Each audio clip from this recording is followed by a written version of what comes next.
वालेकुम friends, welcome to my YouTube channel और welcome back to my YouTube channel. तो basically आज हम डिस्कशन करेंगे foreign exchange market and the exchange rates. इसको हम फॉरेक्स मार्केट भी कहते हैं। फॉरेक्स इसलिए कहते हैं क्योंकि फ़ॉरेन एक्सचेंज, फॉर एग्जांपल हमने फ़ॉरेन से FOR लिया और एक्सचेंज से EX लिया, तो इसकी वजह से हम इसको कहते हैं फॉरेक्स। फ़ॉरेन एक्सचेंज की शॉर्ट फॉर्म होगी फॉरेक्स। अब हम फॉरेक्स मार्केट के बारे में बेसिकली डिस्कस करेंगे, लेकिन how many forex market and monitoring, इसके बारे में भी हमारे पास डिस्कशन होगी। उसके अलावा इंट्रोडक्शन के बारे में डिस्कशन होगी कि बेसिकली ये फॉरेक्स मार्केट है क्या। दैन फंक्शंस हम डिस्कस करेंगे, then foreign exchange rate system discuss करेंगे। तो फर्स्ट ऑफ ऑल हम स्टार्ट करते हैं इंट्रोडक्शन से, जिसमें हम बताएंगे कि what is the foreign exchange market. Foreign exchange market is the market basically in which individuals, firms and bankers buy and sell foreign currencies. के फॉरेन एक्सचेंज मार्केट वो मार्केट होती है जहाँ पर कोई भी शख्स सेल और परचेज करता है करेंसीज की। देर आर 8 मॉनिटरी सेंटर्स, इसके 8 मॉनिटरी सेंटर्स हैं, जिसमें हमारे पास London, Paris, Zurich, Frankfurt, Singapore, Hong Kong, Tokyo and New York आ जाते हैं। यहाँ पर बेसिकली हम डिफरेंट करेंसीज़ का लेन देन करते हैं। उसके अलावा ये सैटरडे संडे को ऑफ होती है, ठीक है, एक्सचेंज रेट मार्केट। उसके अलावा यहाँ पर हमारे पास और क्या है कि बेसिकली इसमें हमारे पास 8 मॉनिटरी सेंटर हैं और ये 24 आवर मार्केट है।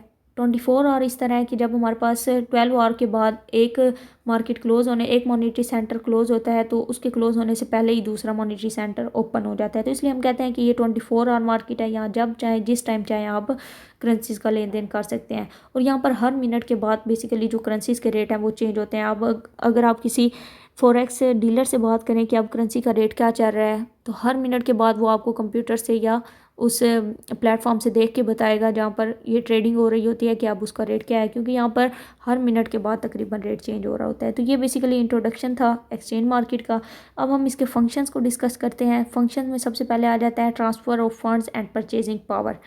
इसमें सिंपल हमने बताना है कि demand of foreign currency and the supply of foreign currency. Demand कौन करता है फॉरेन करेंसी की? वो लोग करते हैं जिन्हें, जाहिर बात है, इन्वेस्ट करना हो बाहर कहीं, मतलब किसी दूसरे कंट्री में इन्वेस्ट करना हो। इन्वेस्टर्स कर सकते हैं, स्टूडेंट्स कर सकते हैं as a purpose of study, tourist कर सकते हैं। फॉर एग्जांपल कोई भी पाकिस्तानी अगर Dubai as a just refreshment के लिए जाता है या जस्ट अपनी वेकेशन स्पेंड करने के लिए जाता है, तो वो क्या करेगा, उसको भी फ़ॉरेन करेंसी की ज़रूरत पड़ेगी। इसी तरह पेशेंट हो गए जो किसी दूसरे मुल्क में इलाज के लिए जाते हैं। उसके बाद इंपोर्टर्स हो गए जो किसी दूसरे कंट्री से चीज़ें इंपोर्ट करते हैं, तो उन्हें भी फ़ॉरेन करेंसी की ज़रूरत होती है। तो ये हमारे पास वो लोग हैं जो डिमांड करते हैं फ़ॉरेन करेंसी की।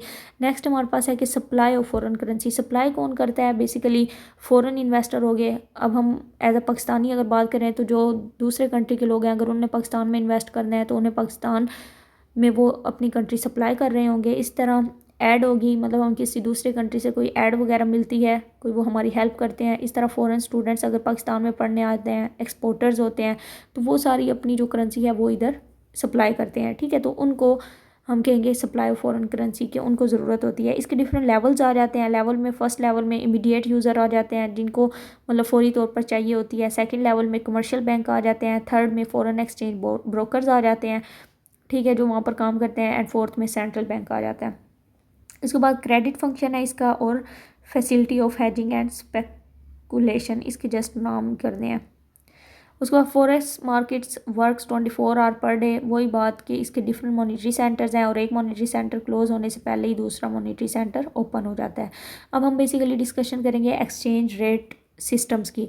इसके बेसिकली 3 टाइप्स हैं एक्सचेंज रेट सिस्टम की, जिसमें पहला हमारे पास फिक्स्ड या मैनेज्ड एक्सचेंज रेट सिस्टम है, दूसरा हमारे पास managed floating exchange rate system है, और थर्ड हमारे पास floating flexible exchange rate system है। सबसे पहले हम अगर डिस्कशन करें तो हम बात करेंगे फिक्स्ड एक्सचेंज रेट या मैनेज्ड एक्सचेंज रेट सिस्टम की। इसमें आपने सिंपल बताना है कि मॉनेटरी अथॉरिटी या सेंट्रल बैंक इसको कंट्रोल करता है, वो एक एक्सचेंज रेट फिक्स कर देता है, ठीक है। ये हम पहली टाइप की बात कर रहे हैं जो है फिक्स्ड और मैनेज्ड एक्सचेंज रेट सिस्टम।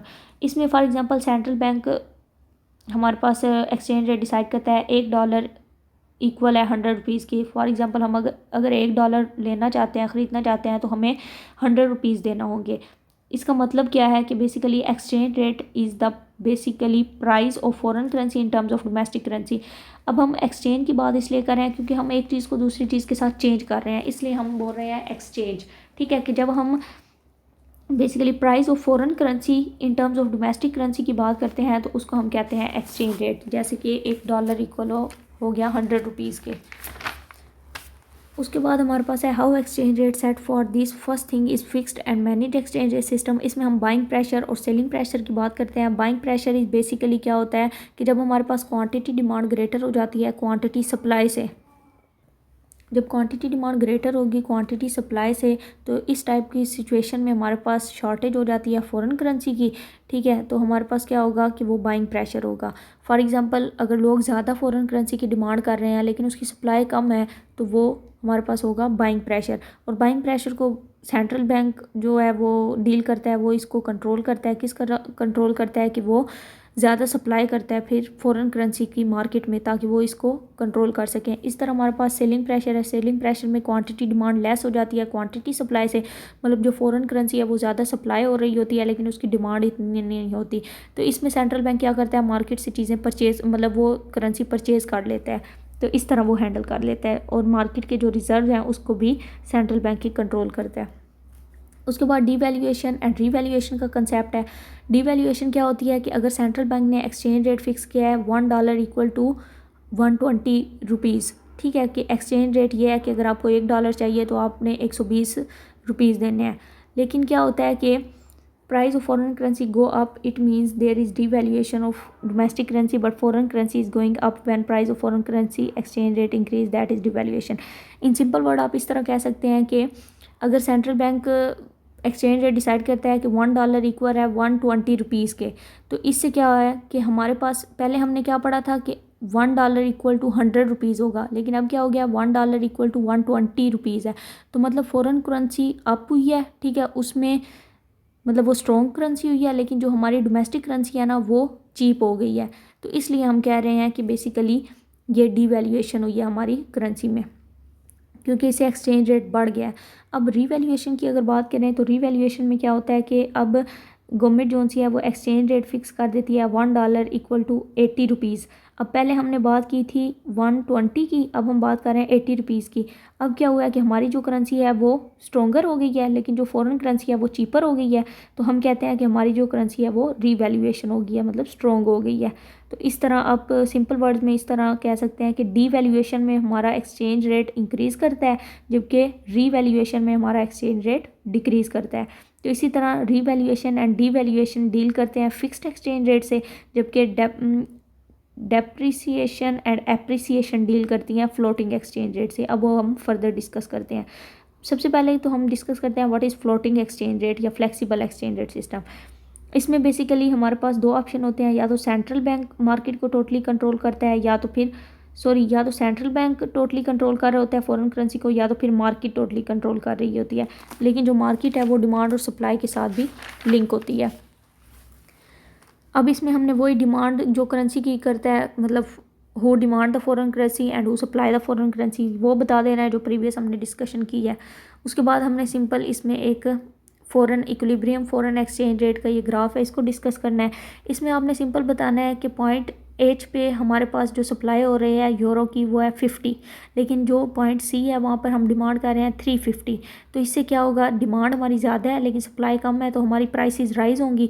जब प्राइसेस राइज़ होंगी तो इससे क्या होगा कि हमारी जो इक्विलिब्रियम पॉइंट होगा वहाँ पर डिमांड भी कम हो जाएगी और सप्लाई भी इक्वेट कर देंगी, तो वो हमारा इक्विलिब्रियम पॉइंट आ जाएगा। तो इसमें सिंपल आपने यही बता देना है। अब हम डेफिनेशन पढ़ लेते हैं डेप्रिसिएशन की और एप्रिसिएशन की। इसमें सिंपल बताना है price of foreign currency rise, this is depreciation. Price of foreign currency fall, this is appreciation. उसके बाद नेक्स्ट हमारे पास मैनेज फ्लोटिंग एक्सचेंज है। इसमें ये हमारे पास बेसिकली कम्बिनेशन होता है फिक्स्ड और फ्लोटिंग का, इसलिए इस पर हमारे पास जो सेंट्रल बैंक है वो लिमिट्स इम्पोज कर देता है। फॉर एग्जांपल पहले एक्सचेंज रेट सेंट्रल बैंक ने लगाया $1 इक्वल टू 120 रुपीज़, फिर एक्सचेंज रेट लगाया $1 इक्वल टू 100 रुपीज़। अब for example there is buying pressure होता है, ठीक है। बाइंग प्रेशर की वजह से क्या होगा कि ज़्यादा डिमांड हो जाएगी और सप्लाई कम होगी, तो फिर जो हमारे पास सेंट्रल बैंक होगा वो ज़्यादा सप्लाई करेगा मतलब फॉरेन करेंसी की। लेकिन अगर सेलिंग प्रेशर हो जाता है तो ज़्यादा सप्लाई हो जाएगी, डिमांड कम होगी, फिर क्या होगा, सेंट्रल बैंक परचेज़ कर लेगा वहाँ से। तो इस तरह करके सेंट्रल बैंक बेसिकली इन चीज़ों को डील करता है, लेकिन एट द स्टार्ट ये चीज़ें फ्री होती हैं, मतलब जो एक्सचेंज रेट होता है। लेकिन अगर इसमें कोई फ्लक्चुएशंस आती हैं तो फिर सेंट्रल बैंक इंटरवेन करता है और उस चीज़ को हैंडल करता है। मोस्ट ऑफ द टाइम जो डेवलप्ड नेशंस हैं वो कहती हैं कि हम फ्लेक्सिबल सिस्टम को अब मतलब अडॉप्ट करते हैं, लेकिन रियलिटी में वो basically manage floating exchange rate system को अडॉप्ट कर रही होती हैं।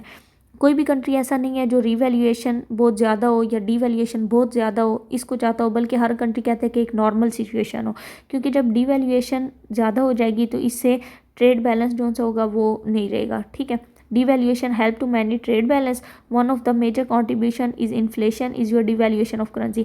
कि बेसिकली फिर क्या होगा, अगर करेंसी डिवेल्यूएट हो जाती है, इन्फ्लेशन हो जाएगी।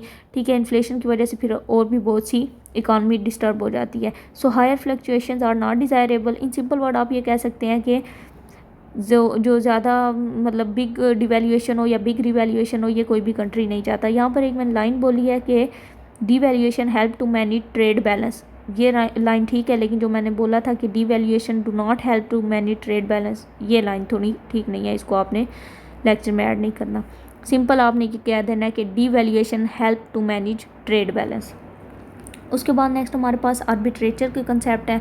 आर्बिट्रेचर कौन होता है? The exchange rate between any two currencies is kept the same in different monetary centres by arbitrage.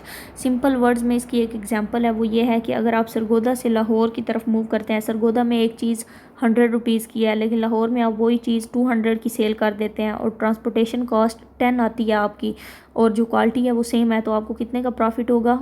90 का। आप एक 100 रुपये में ले रहे हैं, ठीक है, 10 रुपीज़ आपने कॉस्ट के दे दिए, 110 हो गए। उसके बाद क्या होगा कि आप 200 की सेल कर देंगे तो 90 रुपीज़ आपको प्रॉफिट होगा। तो आर्बिट्रेचर इस तरह के काम करते हैं। आप सिंपल वर्ड में आर्बिट्रेचर की डेफिनेशन लिख सकते हैं कि they buy thing at cheaper market and sell at the expensive market, these are the arbitrager. अगर वो कमोडिटी की बात करते हैं तो कमोडिटी आर्बिट्रेचर होंगे, अगर वो करेंसी की बात करते हैं तो करेंसी आर्बिट्रेचर होंगे। अब यहाँ पर एक एग्जांपल है कि न्यूयॉर्क की 2 पॉइंट आर्बिट्रेचर। अब एग्जांपल में बताया गया है कि $1 0.99 इक्वल है 1 यूरो के, ठीक हो गया, इन न्यूयॉर्क, और 1 यूरो इक्वल है $1.01 के इन फ्रैंकफर्ट। आप सिंपल ये कहें कि $1 लेने के लिए न्यूयॉर्क में आपको 0.99 सॉरी एक यूरो लेने के लिए आपको $0.99 पे करने हैं। आप 1 यूरो ले लेंगे, अब वही यूरो आप जब फ्रैंकफर्ट में जाएंगे वहाँ पर कितने का सेल करेंगे? $1.01। ठीक है, तो इतना आपको प्रॉफिट हो सकता है जब आप इस तरह की ट्रेडिंग करते हैं। तो ये बेसिकली आर्बिट्रेचर का कंसेप्ट था। इस लेक्चर में अभी तक जस्ट इतना ही हुआ है। उम्मीद है आपको समझ आ गई होगी। अगर कोई भी चीज़ मिसिंग है या कोई समझ नहीं आई तो आप कमेंट में बता सकते हैं। Thanks for watching, thank you.